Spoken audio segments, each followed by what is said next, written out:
নমস্কাৰ ষ্টুডিঅত মই জিতেনে লৈ আহিছো এক ব্ৰেকিং নিউজ আগমনিৰ অন্তৰ্গত লোহাজানিৰ উত্তপ্ত পৰিস্থিতি ক্লাবৰ মাটি দখল কৰাৰ কেন্দ্ৰ কৰি হয় এনে উত্তপ্ত পৰিস্থিতি অজিত শেখ নামৰ ব্যক্তিজনে ক্লাবৰ মাটি ভুৱা নথি পত্ৰৰে মাটি দখল কৰাৰ অভিযোগ ঘটনাস্থলীত উপস্থিত হয় আগমনিৰ আৰক্ষী চাহক অৰুণোদয় অসমৰ এই প্ৰতিবেদন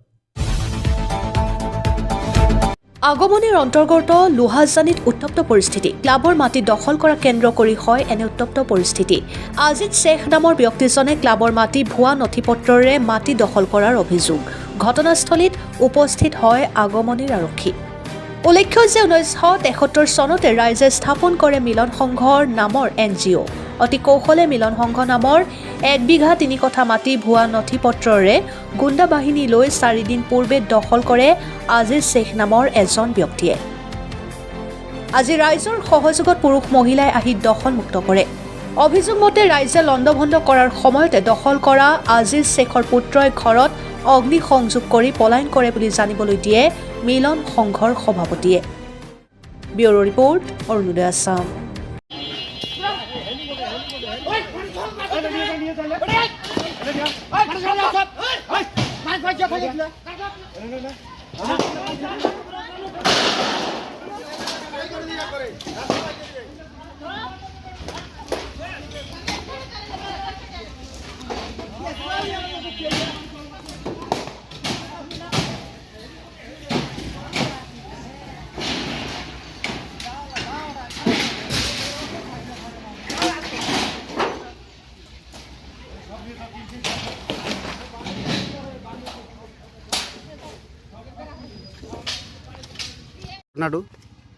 ঘটনাটো হয়েছে এটা আমার ক্লাবের জমি এই ক্লাবের জমি দলিল আছে আগের সভাপতিজনে মানে জমিখান নিজে আত্মসাৎ করার জন্য পাবলিকক কয়ে আছে মই ঘর করে দিম ইয়াত ঘর করে দিম বনাই দিম করতে করতে তারপর নিজে একটা দলিল একটা করিয়েছে ডুপ্লিকেট দলিল আনিয়ে বাড়ি করবে বাড়ি করার পরে রেকর্ড করা খায় তারপরে সার্কেল থেকে অর্ডার আসিল যে পাশাপাশি লোকগুলোর সামনত যে যাই হোক তোমরা জমিখান রেকর্ড করবে তখন সকালে লোক গাঁও জানান দেওয়ার পরে সবাই মিলে আসি ঘর তুললাম ঘর তোলার পরে অম্ল মাস্টারের সাথে ক্যাশ ফাইল হওয়ার পরে তখন জরিপ আসিল জরিপের পরে জমিখানের কাগজপাতি অম্ল মাস্টার আসছে তো জরিপের বেলার সাথে দাগ কাটে তা কিন্তু জরিপ যখন শেষ হয়ে গেল তখন পরে আমরা ঘরটার করিয়া কী করলাম তারপরে উনি 20,000 আজিতে 20,000 টাকা বাড়ি ঘরক দিয়ে একটা পাইলে ঘর তুলছে আমরা ঘর ভাঙিয়ে নিয়ে গেলাম সম্পূর্ণ টোটাল পরিষ্কার করলাম করার পরে পায় না তার বাড়ি ঘরে আসি চাপিল যাই হোক কিবেন একটা সবাই মিলে বসিয়ে একটা কিবেন একটা মিছিল করো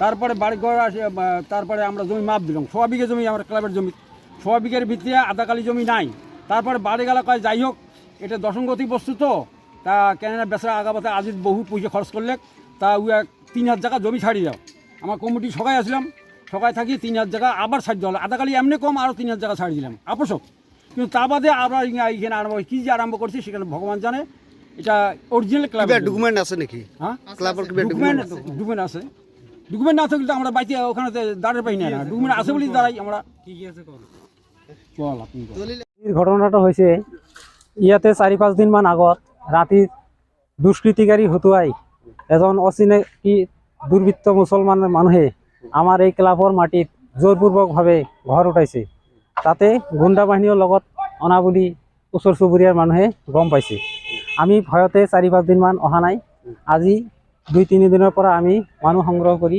বা কমিটি বৃন্দ আৰু গাঁওবাসী হিন্দু মুছলমান সকলোৱে লগ লাগি আজি ঘৰটো আমি উচ্ছেদ কৰাৰ কাৰণে চেষ্টা কৰিছোঁ আৰু বৰ্তমানলৈকে সফল বুলি ক'ব পাৰোঁ আৰু ইয়াৰ মাজতে কি কৰিলে যি ঘৰ মানুহে এনেকুৱা ঘৰ তুলিছিল সেই ঘৰৰ এজন ল'ৰাই কি কৰিলে এটা জুই লগোৱাৰ কাৰণে চেষ্টা কৰিছে আৰু এই ঘটনাটো আমাৰ বিশেষকৈ সাংবাদিকৰ চকুৰ আগত হয়তো ধৰা পৰিছে এই মাটিখন আমাৰ 1973 চনৰ পৰা ক্লাবৰ নামত আছে ক্লাবৰ নাম কি আছে ক্লাবৰ নাম কি আছে মিলন NGO বা মিলন সংঘ বুলি পৰিচিত এইখন ক্লাবৰ নাম আৰু গাঁওখন হৈছে লোহাজানি জিলা ধুবুৰী অসম ইয়াতে মই 2008-9 চনৰ পৰা ক্লাবৰ সভাপতি পদত আছোঁ আৰু তাতে এই ঘৰ মানুহে ইয়াৰ আগতো এবাৰ ঘৰ তুলিছিল আৰু সেইটো আমি কি কৰিছোঁ সমূহৰ ৰাইজে লগ লাগি ঘৰটো ভাঙি দিছিলোঁ আকৌ 10-15 বছৰ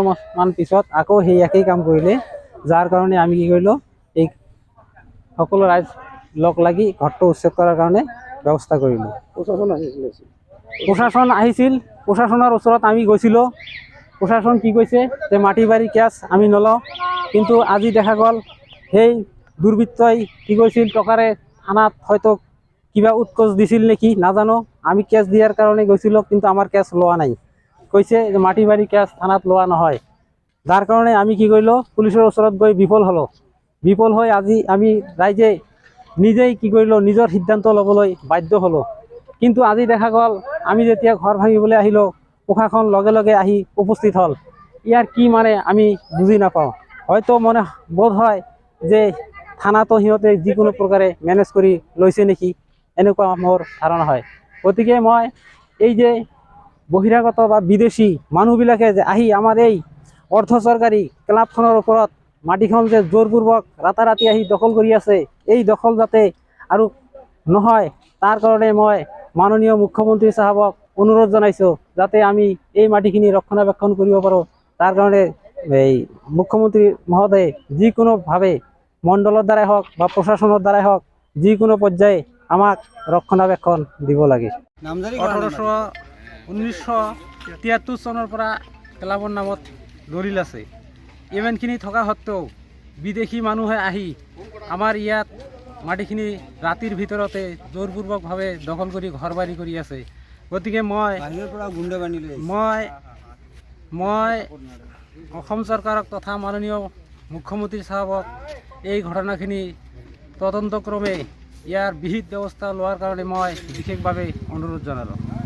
5-6 দিন আগত আমাৰ এই ক্লাবৰ মাটিখনত বহিৰাগত কিছুমান মুছলমান আহি ঘৰ বাৰী কৰি দখল কৰি আছে। গতিকে আমি এই মাটিখিনি আমাৰ ক্লাবৰ নামত দলিল আছে। আচলতে এইটো মিলন সংঘৰ মাটি।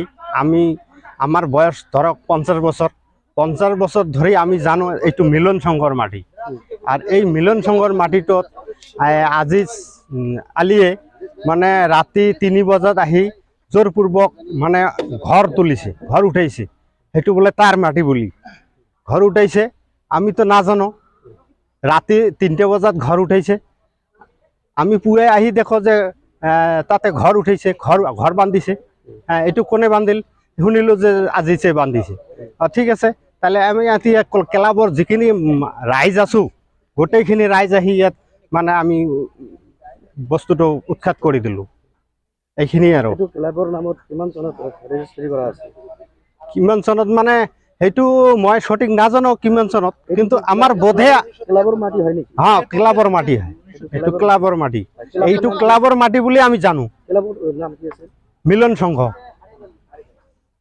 পৰিস্থিতি সৃষ্টি হৈছে, কি হৈছে আপোনালোকৰ? এইটো আচলতে সিহঁতে বেংগলৰ কোনে আজিতে বেংগলৰ পৰা গুণ্ডা বাহিনী লৈ আহি ৰাতি 3 বজাত ঘৰখন উঠে। আমি নাজানো, আমাৰ কুমুটিৰ ৰাইজে নাজানে। এইটো কাৰ মাটি হয়? এইটো ক্লাবৰ মাটি হয়।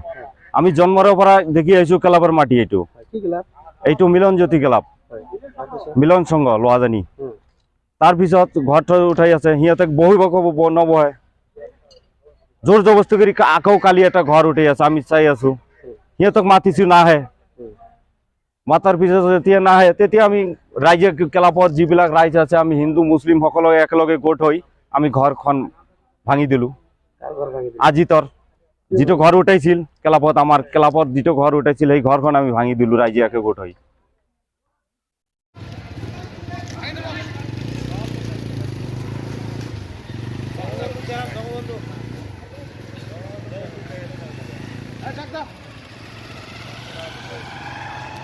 রাস্তা ব্লক করে যেগুলো আসবে সবগুলোকে একটা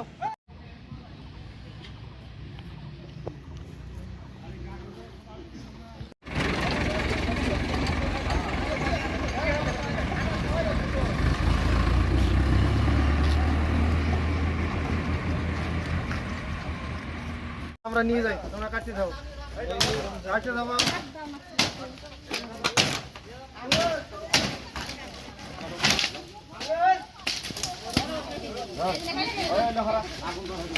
ওটা আগুন ধরা দিব, ওটা জানা আছে। ওই ভিডিও কর মুরা, আচ্ছা ভিডিও কর, ভিডিও কর, ভিডিও কর, ভিডিও কর, ভিডিও কর।